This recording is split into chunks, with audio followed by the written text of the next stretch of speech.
Okay, it didn't. It said it wasn't working.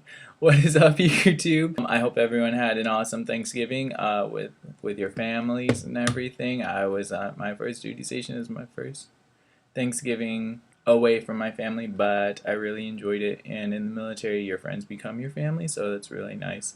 I wanted to tell you guys about MEPS because I told you I would tell you guys about MEPS about a long time ago, so I wanted to get on that.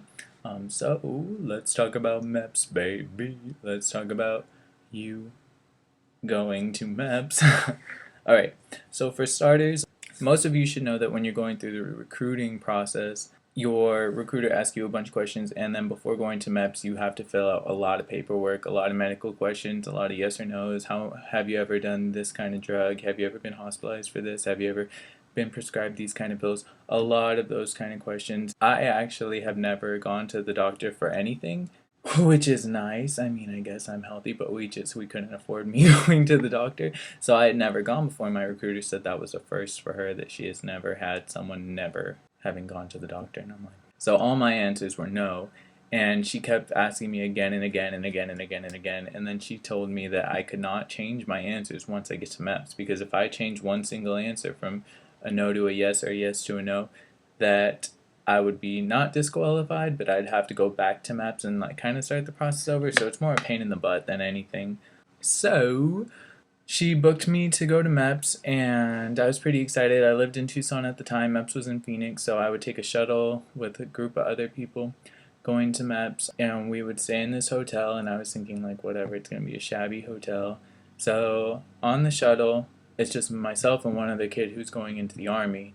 We get to the hotel, and it's a nice hotel. I think it's a Hilton, and it's nice. I was like, whoa. And we go inside, and the sign-in room is awesome. I don't know if it's like this for every MEPS, but ours was awesome. It had pool table, the lighting was really cool, PlayStation 3s everywhere, there was computers, flat screens lining the walls, foosball tables. It was awesome. And so it's just a bunch of people who are joining, and we get to let loose there, so it's like, I don't know, I really enjoyed it, but I'm easily entertained. So then we have that, and we have to be in bed by 10 because you have to go early to MEPS. You have to be there at like 4 the next day.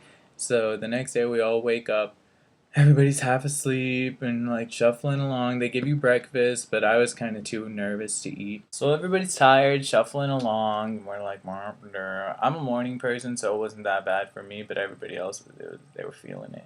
So it's not just your branch, it's all the branches. It's Marines, Army, Air Force, National Guard, Navy, all of them. We're all together, and then we get separated into our respective branches. You have this folder, and you're not supposed to touch it or anything, and they call you up, and then you come up and you have to scan.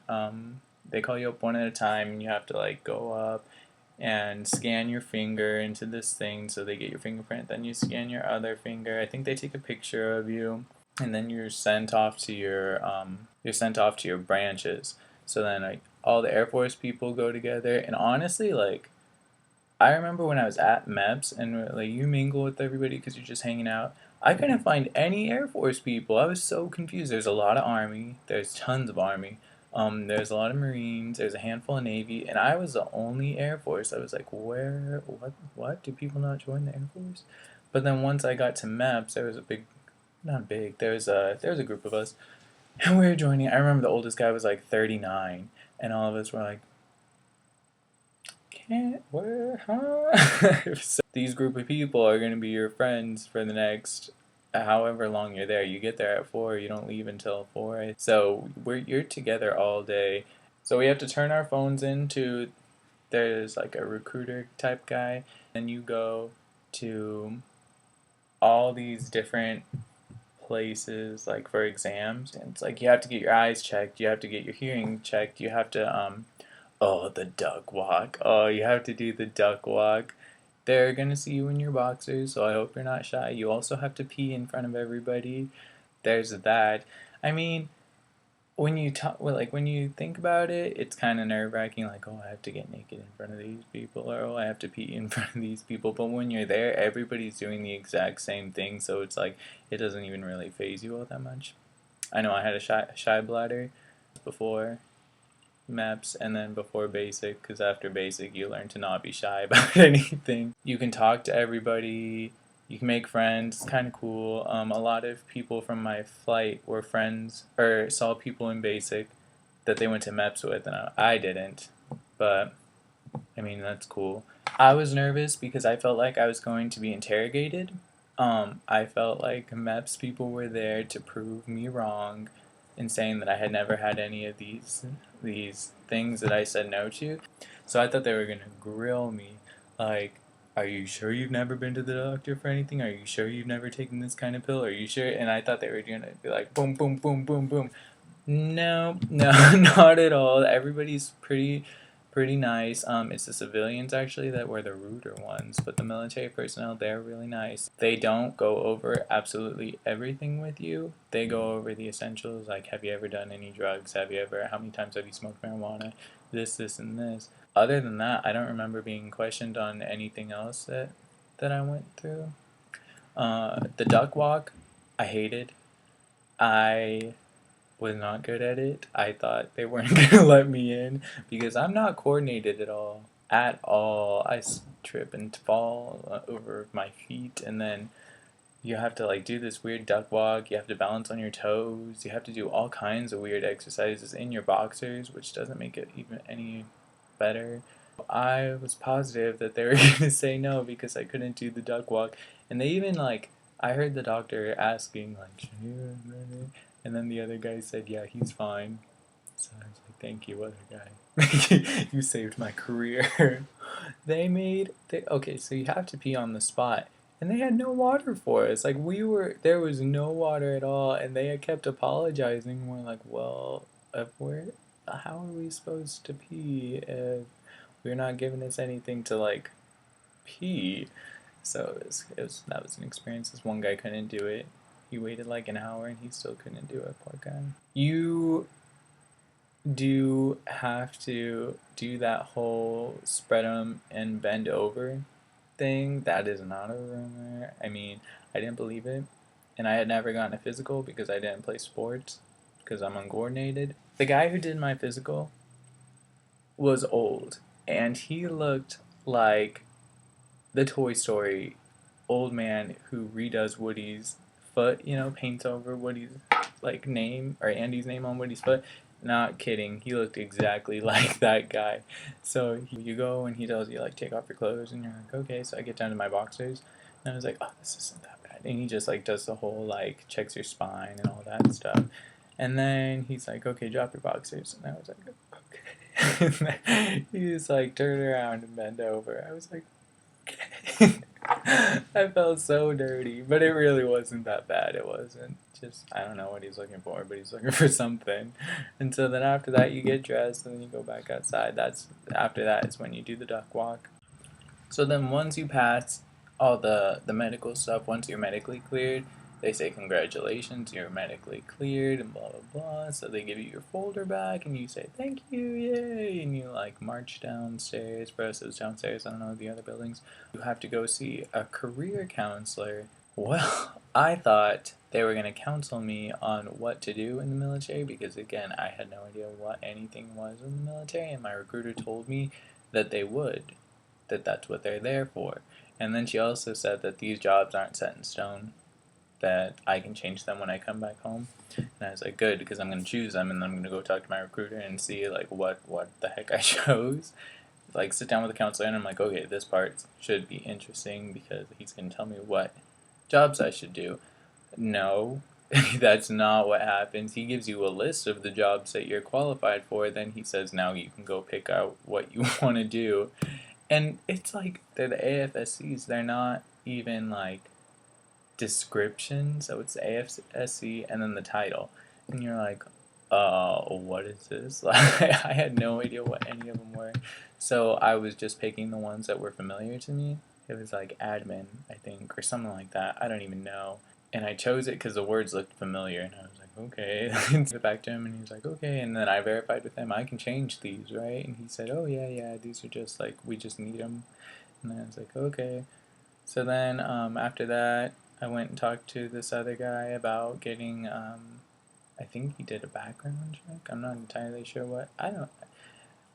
You just go with the flow. You just go where you're told and do what they say, and then you're good to go. I rode back in the shuttle by myself with the driver because the person that I went with decided he was going to go home with his recruiter instead. So it was just myself in the shuttle with the driver, and that was kind of awkward. So then once I finished MEPS and I got home from MEPS, I called my recruiter and I was like, recruiter, I passed everything. I am gonna join. I'm on the right track. Blah blah blah. She said that's great. Jobs come out in February, so I'll give you a call when we hear more. And I said okay. I'm going to California, so I went to California for a month, and then my recruiter called me and she told me to come in. So then she slid the contract on the table, and I was like, oh. And then it said I was going to be in for 4 years because I'm a four-year airman. I didn't want to do 6 years because I wasn't sure if I'd like it. Excuse me. And she gave me the contract and said personnel 3SOX1, and I was like, okay. And I signed it. But what I think is really important for everyone to know is that you don't have to sign that contract. If it's not the job you want, you don't have to sign it. I didn't know that. I was just nervous and I didn't know. I thought they typed up this contract, so it must be official. It's not official until you sign it. And I signed it. I found out afterwards that we didn't have to sign it in order. Like, I could have said, no, I want to wait till another job comes up. I didn't know that. So I signed it and I got my date, which was May 27th. And I was like, okay, let's do this. Let's go to basic. But I think that's really important for everybody to know is that if you're not completely 100% content with your job, then before signing your contract, don't sign it until you know that's what you want to do. If you're holding out for public affairs, then hold out for public affairs. If you're holding out for whatever other job you want to do, then hold out for that job. I kind of just went with it. So far, it's worked out well for me personally. It's pretty good. It's a good job. I'll talk about that more later when I'll talk about that in tech school. But I think that's really important for everybody to know because I didn't know that. So then in regards to MEPS, you have to go through it to get to where you want to go. It's just like anything in the military, it's what you make of it. So if you're going to have like a crappy attitude, saying like, oh, I have to get up early in the morning and oh, I have to be here all day and sit here all day. They took my phone. It's going to suck. But if you're there like, yes, this is how I get to where I want to be, and then you just talk to people around you because you're gonna learn to make friends real fast because that's what it is in the military. No one's a stranger. If you're gonna have a crappy attitude, it's gonna suck. But if you're gonna go in there optimistic, it's gonna be a good time. I had fun. Nobody believed me when I said I had fun. My recruiter didn't believe me, but I did, and I think the people that I was there with had fun too. I mean, we were all laughing and joking and stuff. What else? MEPS. MEPS. MEPS. The more you say it, the less it sounds like a word. I think what I'm going to do is I'm going to post, I don't know how I'm going to do BMT, because it's like, I could break it down into weeks, and you guys can't even like give me your feedback, so I don't know why I'm talking to you guys like this, but whatever. I can break it down into weeks, or I can just do an overview. I think weeks would be better though, because an overview would be so long, because basic, there's so much to talk about when it comes to basic. So much, and it can't be explained. You have to experience it to understand basic. It's true. I remember watching videos and not understanding them, and then once I was there, I understood them. So I don't know. So I think what I'm gonna do is I'm gonna break it down into weeks, and I have pictures from basic because when you're there, there's a photographer that's taking pictures of your journey, I guess, of your time there. So I can put some of those in to give you kind of like a visual. I think that's how I'm gonna do it though, week by week, week 1, week all the way through 8. But I heard you guys don't even have 8 weeks anymore, so I don't know how relevant I'm gonna be. But I'll do all 8 weeks, and then after that I'll do tech school, and then after that I'll tell you guys where I am because it's awesome. And yeah, I hope this was helpful to you guys. I'm sorry if it was kind of boring. I'm gonna try and spice it up. I don't know how I should spice it up. Maybe I should like wear a costume or something. I don't know. I'm gonna try and keep it entertaining because I wouldn't want to watch someone ramble on about maps. I hope I wasn't boring. Anyways, yeah, okay, so I hope this was informative, and I think I pretty much told you guys everything that happened. I'm gonna get started on the BMT week one. It's a good time. I'm excited for everybody who's joining. I'm excited for everyone who's going to MEPS or looking into joining or even headed to basic, because basic is not, it's an experience and it's not easy, but it's not as hard as people make it out to be. It's, you just got to be mentally prepared for it. And so that's all I'll say about that until I get started. Okay, well, that's all. Bye.